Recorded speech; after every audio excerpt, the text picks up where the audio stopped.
Para refletir connosco sobre o significado da restauração, convidamos o historiador José Matoso e a escritora Natália Correia. Natália Correia, começava exatamente por si. A senhora faz parte daquele grupo de pessoas que acha que nós só somos independentes por um azar histórico? Por um azar histórico? Não, eu acho que a independência está intimamente ligada à identidade cultural de um povo. Portanto, não é um azar histórico, não é verdade? Mas não é adepta do iberismo, do chamado iberismo? Iberismo. Minha senhora, é preciso cuidado com essa expressão porque tem conotações históricas que podem ser comprometedoras e não é o meu caso. Eu estou apenas a perguntar. Pois eu estou a responder. Quer dizer, eu tenho defendido sempre a ibericidade de raiz que é comum aos dois países. Isso é uma questão cultural que não tem nada a ver com as respectivas soberanias. E já agora aproveito para dizer que, enfim, legitimamente devemos preservar e cada vez mais, e precisamente neste dia é oportuno dizer que devemos conservar e cada vez mais a nossa soberania. Mas não é só guardar a memória da soberania que perdemos para os espanhóis. Temos que a defender também no contexto de uma CEE que está a desferir golpes mortais na nossa soberania nacional. É um momento azado para o dizer, minha senhora. Já lá iremos a esse aspecto da integração de Portugal no espaço comunitário. Gostava de ouvir a opinião do historiador José Matoso sobre esta questão.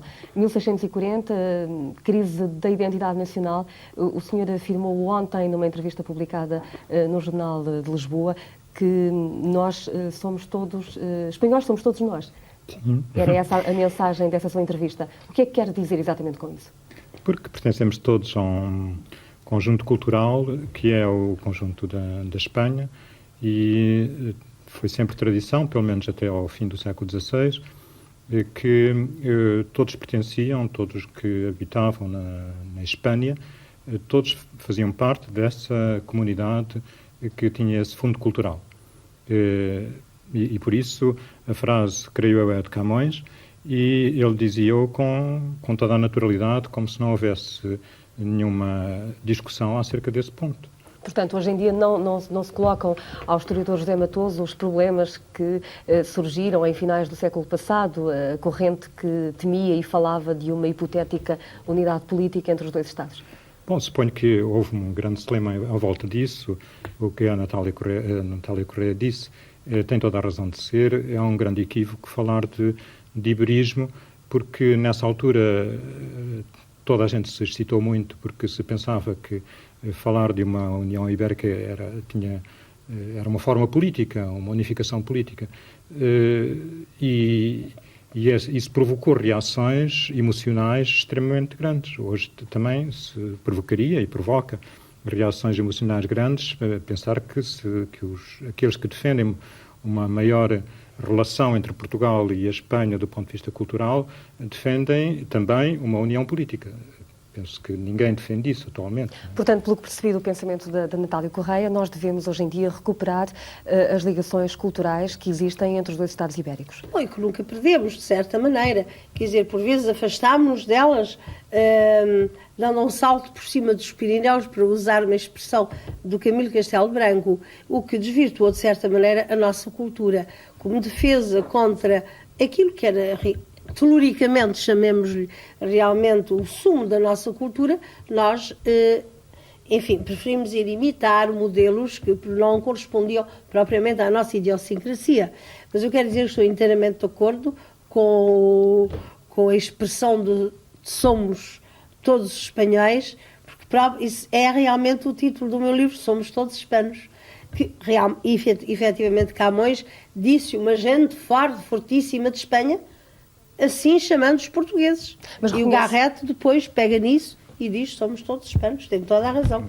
Reconhece, por certo, que na sociedade portuguesa ainda existe um pouco aquela ideia de vermos nos espanhóis o inimigo natural, uma certa desconfiança. Sim, é errado do seu ponto de vista essa postura? É evidente, claro que eu não estou a ver hoje a Espanha, quer dizer, a Filipina, a não ser que se considere o Filipe Gonçalves realmente uma continuação dos Habsburgos, não é um outro Filipe, um Filipe V, mas eu não estou assim a ver realmente, quer dizer, não há perigo nenhum hoje os perigos são de outra natureza, são de natureza mais de nós não sabermos contornar ou de não podermos, de perdermos a liberdade de contornar devido a compromissos internacionais e muitas vezes quase sempre sem contrapartida, não é?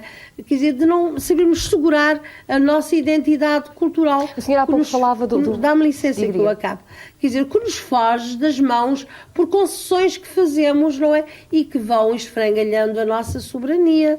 Isso é que é preciso defender. A senhora está a querer dizer que há perigo de perda da soberania com a integração, por exemplo, comunitária? Ela é evidente. Já várias pessoas dizem que quer dizer, o próprio governo reconhece que parcelarmente todos os governos da CE o reconhecem, que dos Estados-membros da CE reconhecem que parcelarmente estão a perder a soberania. Isso é um facto aceito, não sou eu que o digo. Agora, o que eu penso, se pergunta a minha opinião, eu penso é que isso vai ter um resultado talvez catastrófico para o chamado espírito europeu, porque o espírito europeu é é toda uma agremiação de culturas e de diferenças. A homogeneização é muito grave. Qual é a sua opinião sobre isto, Dr. José Matoso? Vê também esta ameaça que a escritora Natália Correia detecta na integração de Portugal no espaço comunitário? Ninguém é profeta, ninguém sabe o que é que se vai passar e as condições atuais são tão modo diferentes do que se passou na história que é muito difícil fazer qualquer espécie de previsão.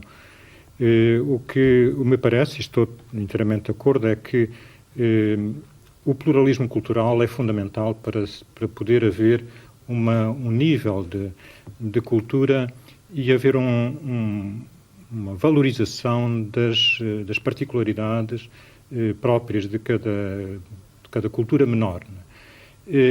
E se a nossa integração na Europa trouxer alguma contribuição para isso, porque quando nós comparamos, por exemplo, Portugal com a Espanha, verificamos que na Espanha tem uma vivacidade cultural enorme neste momento e um nível científico, universitário, de investigação, com o qual nós não podemos de modo nenhum competir. Não é? O que nós temos é de atingir um nível que nos permita dialogar com a Espanha com a mesma vivacidade, com o mesmo nível científico e se a nossa integração na Europa for um estímulo para isso, pois é excelente, Portanto, ótimo. Nós não podemos continuar numa situação de inferioridade. Por essa ordem de ideias, o senhor considera que nós devemos investir numa aproximação cultural mais efetiva com a Espanha? E mais dialogante com a Espanha.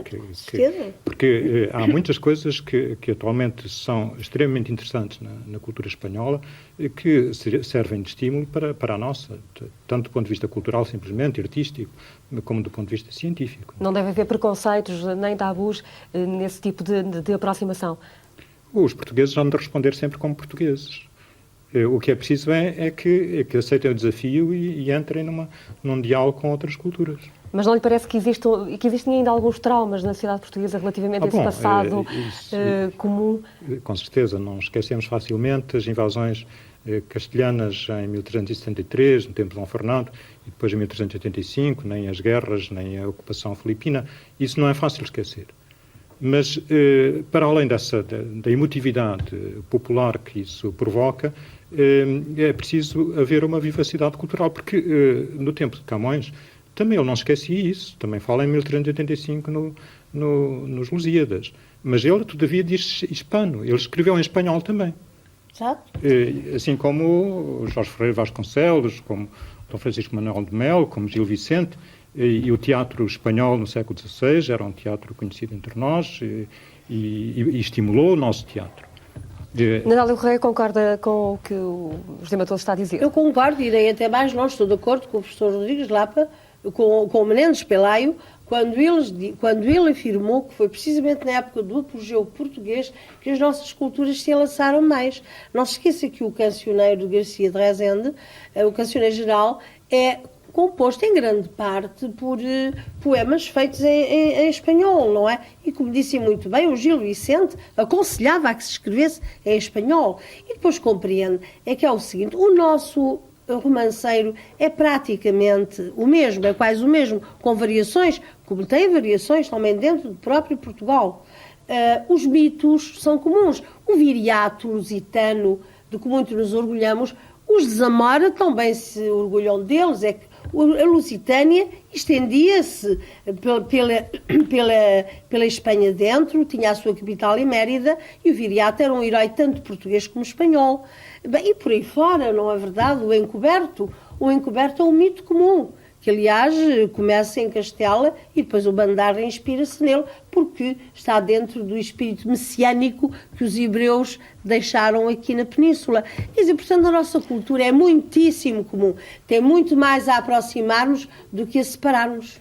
Portanto, é um falso problema colocar-se a questão que a senhora não gosta de nome, a questão do iberismo. É que o iberismo tem, como lhe disse, uma conotação histórica que isso, quer dizer, tinha várias interpretações. Havia um iberismo federalista, havia um iberismo meramente fusionista, que era a fusão das duas nações, e a coroa era oferecida ao Dom Pedro V, como sabe.